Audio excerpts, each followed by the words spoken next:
बहुत समय पहले की बात है। एक शक्तिशाली राज्य था जहां के राजा शिव प्रताप अपनी 7 रानियों के साथ सुख शांति से रहते थे।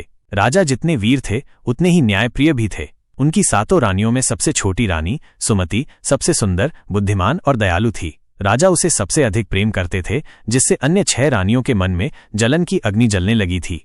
समय बीता और एक दिन समाचार आया कि छोटी रानी गर्भवती है। राजा इस खबर से अत्यंत प्रसन्न हुए, लेकिन ये समाचार अन्य 6 रानियों के लिए ईर्ष्या का कारण बन गया। वे आपस में एकजुट हो गईं और सुमति के खिलाफ षड्यंत्र रचने लगीं। षड्यंत्र का आरंभ। 6 रानियों ने महल के प्रमुख मंत्री को अपने पक्ष में कर लिया और राजा के कान भरने लगीं। उन्होंने राजा से कहा, महाराज, हमें क्षमा करें, लेकिन हमें एक सत्य बताना ही पड़ेगा। आपकी प्रिय रानी सुमति आपको धोखा दे रही है। उसके गर्भ में पल रहा बच्चा आपका नहीं, किसी और का है।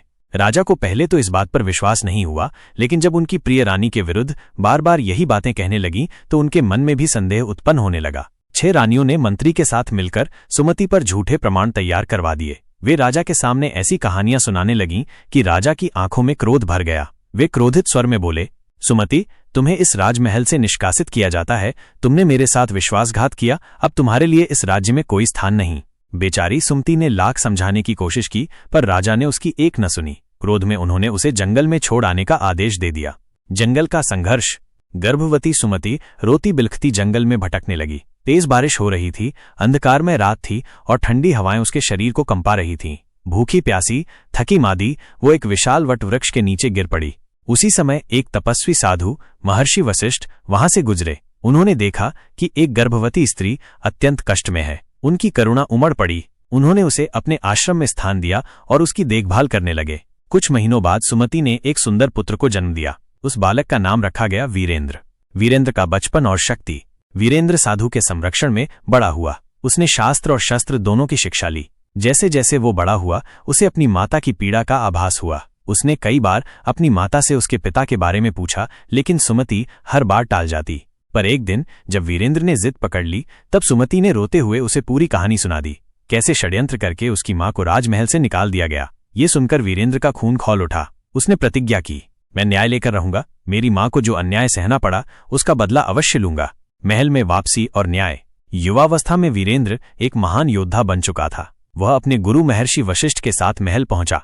राज दरबार में राजा शिव प्रताप सिंह अपने मंत्रियों के साथ बैठे थे। तभी एक वीर युवक दरबार में प्रवेश करता है और सिंहासन के सामने खड़ा होकर गर्जना करता है, महाराज, क्या आप जानते हैं कि आपने वर्षों पहले एक निर्दोष रानी को अन्यायपूर्वक इस महल से निकाल दिया था? क्या आपने कभी ये जानने की कोशिश की कि वो किस हाल में है?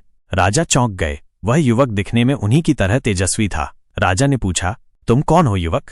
वीरेंद्र ने जवाब दिया, मैं वीरेंद्र हूं, रानी सुमति का पुत्र, और आज मैं अपनी मां के न्याय के लिए यहां आया हूं। सत्य का उद्घाटन। ये सुनकर दरबार में सनसनी फैल गई। तभी महर्षि वशिष्ठ आगे बढ़े और बोले, राजन, आपने बिना सोचे समझे रानी सुमति को निष्कासित कर दिया था, लेकिन अब सत्य स्वयं आपके सामने खड़ा है। यदि आपको विश्वास न हो तो मैं अपनी दिव्य दृष्टि से आपको सब कुछ दिखा सकता हूं। महर्षि वशिष्ठ ने अपनी दिव्य शक्ति से एक दृश्य प्रकट किया, जिसमें राजा ने देखा कि 6 रानियां सुमति के विरुद्ध षड्यंत्र रच रही थीं। राजा को अपनी भूल का एहसास हुआ। उनकी आंखों से आंसू बह निकले। मैंने बहुत बड़ा अपराध किया है, राजा ने विलाप किया। इसके बाद राजा ने तुरंत सुमति को महल में बुलाया। जब वो दरबार में आई तो राजा ने साष्टांग प्रणाम कर कहा, मुझे क्षमा कर दो सुमति, मैंने तुम्हारे साथ बहुत अन्याय किया। दुष्टों को दंड और न्याय की विजय। इसके बाद राजा ने आदेश दिया कि 6 षड्यंत्री रानियों को कारागार में डाल दिया जाए। राजा ने वीरेंद्र को अपना उत्तराधिकारी घोषित कर दिया। पूरे राज्य में इस बात की घोषणा कर दी गई कि सुमति निर्दोष थी और अब वो फिर से महारानी बनेगी। कहानी का संदेश। ये कहानी हमें ये सिखाती है कि सच्चाई को चाहे जितना भी दबाने की कोशिश की जाए, अंततः वो सामने आ ही जाती है। अन्याय चाहे जितना भी बड़ा हो, न्याय की विजय अवश्य होती है।